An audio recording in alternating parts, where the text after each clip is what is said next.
होकार नकार काही फिक्स नसताना अजिंक्यच्या घरी माझं सुनबाई म्हणूनच स्वागत झालं. नमस्कार मंडळी, मी मयुरी. आमच्या प्रेमाची गोष्ट भाग 12 मध्ये तुमचं स्वागत आहे. 2-3 दिवस मध्ये गेले, त्याही दिवसात आम्ही बोलतच होतो. आम्ही एकमेकांना जवळजवळ होकारच दिला होता.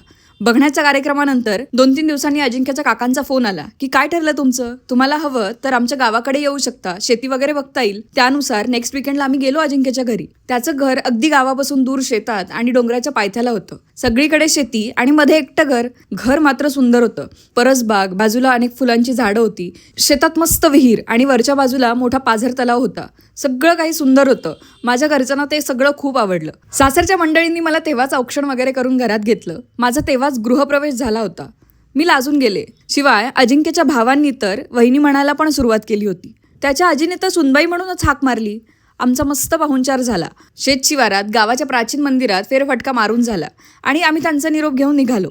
आम्ही तर अजिंक्यच्या घरच्यांना होकार नकार काही विचारलंच नाही, कारण अगदी सुरुवातीपासूनच निर्णय आमच्याच कोर्टात होता. तिथून निघाल्यावर पुन्हा मी एका हॉटेलवर थांबून चर्चा केली. सगळ्यांनी शेवटी होकार नकार द्यायचा निर्णय माझ्यावर आणून सोडला. त्या ठिकाणी आमची काय चर्चा झाली हे मी पुढच्या भागात सांगते. तोपर्यंत तुम्हाला आमची गोष्ट कशी वाटते हे आम्हाला कमेंट्समध्ये नक्की कळवा.